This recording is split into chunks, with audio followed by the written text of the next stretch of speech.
Halo, assalamualaikum rekan-rekan pondok semuanya. Selamat berjumpa kembali dengan Kampung Kripto Jember, channel milik kita bersama. Hari ini seperti biasa kita membahas informasi apa saja yang bisa kita bahas hari ini. Tapi sebelumnya kita ucapkan syukur dulu kepada Yang Kuasa seperti biasanya, dimana kita sudah diberikan nikmat sehat dan nikmat rezeki. Semoga nanti sampai di fase terakhir, yaitu fase mainnet terbuka diluncurkan oleh Kortim. Amin. Dan langsung kita bahas informasi hari ini apa yang bisa kita kupas rekan-rekan ya. Mari kita semua fokus pada pendidikan dan advokasi di semua media sosial. Tujuan pertama adalah memberitahu dunia luar seberapa kuat komunitas kami untuk pembayaran PAI. Tingkat kedua adalah harga GCV untuk membuat lebih banyak dunia luar sadar bahwa ada banyak barter nyata yang terjadi. Sebagian besar perintis menyepakati harga GCV. Tujuan ketiga adalah untuk mengadvokasi sistem utilitas ekologis PAI dan teknologi PAI. Tujuan keempat adalah memberikan dampak pada harga GCV melalui transaksi barter online dan offline. Jangan pernah berhenti berbagi info barter yang mendukung GCV, meskipun itu hanya proyek kecil. Semangat jangan hilang, sukses memang butuh pengorbanan bukan menuntut. Jadi di sini semacam informasi penyemangat buat kita rekan-rekan ya, bahwasanya komunitas jaringan PAI itu mempunyai kekuatan yang luar biasa, mempunyai kekuatan komunitas yang besar.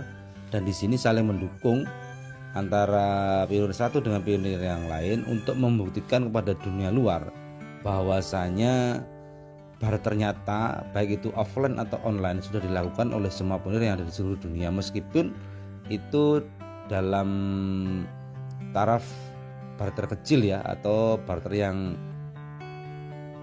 tidak begitu besar antara penjual dan pembeli, yaitu barang-barang seperti sembako atau seperti barang-barang elektro yang lainnya yang belum berskala besar dalam taraf masih biasa ya, atau dalam taraf barter kecil. Tapi itu adalah bukti nyata bahwasanya koin P ini sudah bernilai meskipun belum ada nilainya atau belum ada nilai yang diturunkan oleh Kortim.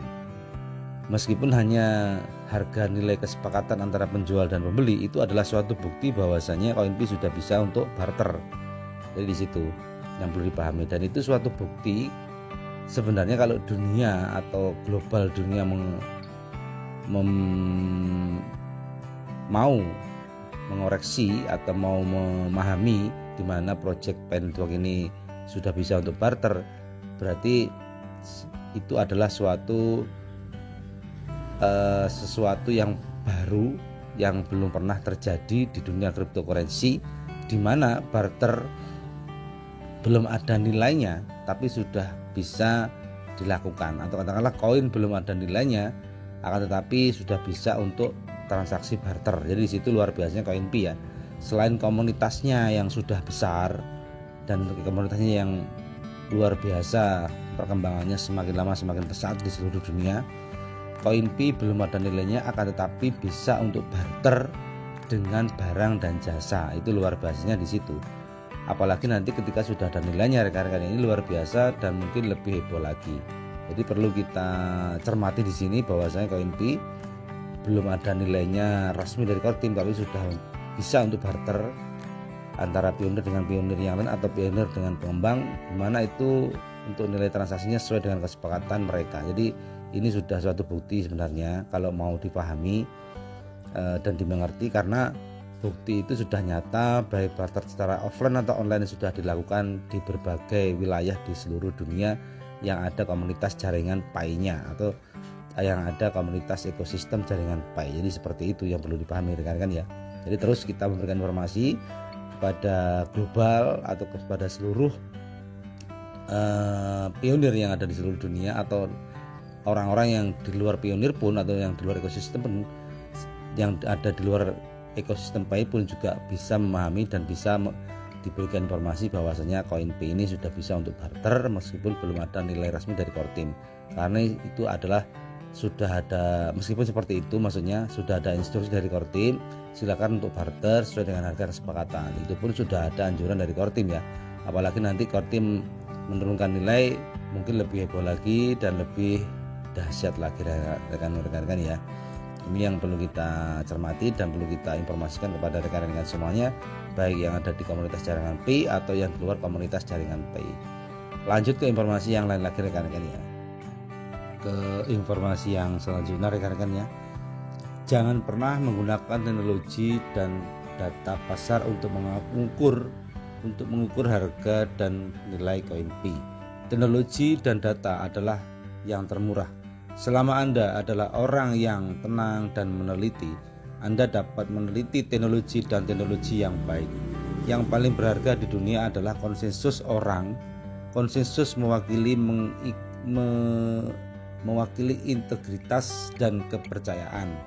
Ketika sekelompok besar orang mengakui konsensus ini, itu adalah nilainya, dan 314.159 dolar per 1 pai adalah nilai konsensus semua orang. Jadi di sini orang atau kita sebagai pionir itu adalah bentuk nyata sebagai orang yang atau sebagai pionir yang menentukan nilai. Jadi rekan-rekan seperti itu yang perlu dipahami ya. Makanya kita sebagai pionir berhak mengajukan nilai kepada Kortim, dan sah-sah saja kita mengajukan nilai kepada Kortim, di mana Kortim nanti bisa mengevaluasi dan bisa mempertimbangkan pengajuan nilai yang kita berikan kepada Kortim, baik kita memberikan nilai secara global atau memberikan nilai sesuai dengan keinginan kita. Kita sah-sah saja mengajukan nilai kepada Kortim, di mana itu adalah suatu wujud kontribusi kita sebagai pionir di dalam mensukseskan jaringan P Network ini.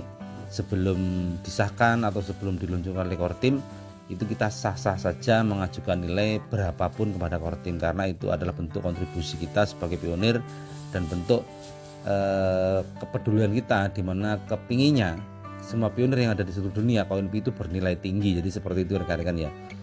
Kita boleh mengajukan berapapun nilai kepada Kortim, baik itu dengan nilai GCV atau Global Consensus Value 314.159 US dollar atau berapapun, kita sah-sah saja menyuarakan nilai koin P setinggi-tingginya, di mana itu adalah bentuk kontribusi kita, di mana nanti biar menjadi dasar Kortim mengevaluasi nilai berapa yang akan diturunkan dan menjadi bentuk dasar evaluasi Kortim setinggi-tingginya, supaya nilai nanti bernilai, supaya koin nanti bernilai dan seperti yang kita inginkan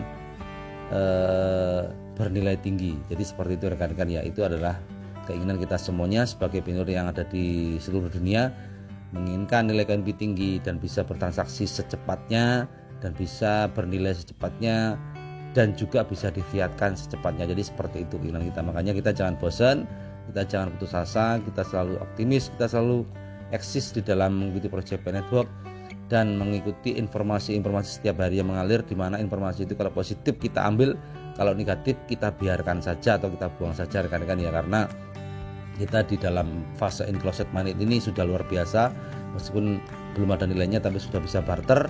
Dan di fase enclosed money ini adalah hampir puncak atau hampir selesainya project P Network ini menuju ke fase terakhir, yaitu fase mainnet terbuka, di mana itu adalah bentuk kebebasan dan kemerdekaan buat pionir yang ada di seluruh dunia untuk memfiatkan atau untuk memperjualbelikan atau barter barang atau jasa. Di dalam open mainnet nanti tidak ada batasan, di dalam open mainnet nanti tidak ada aturan kita harus berapa per hari mau transaksi, kita bebas mau bertransaksi atau kita mau menjual koin P kita. Itu yang kita harapkan. Jadi seperti itu informasi hari ini rekan-rekan ya. Semoga lebih bersemangat, tidak putus asa, tidak bosan, dan kita terus eksis dan berdoa supaya proyek P Network ini cepat selesai, cepat sukses untuk kita semuanya. Terima kasih atas waktunya. Bila ada salah kata saya mohon maaf. Bila sesuai dengan rekan-rekan semuanya semoga menjadi manfaat. Terima kasih. Sekali lagi saya ucapkan wassalamualaikum warahmatullahi wabarakatuh.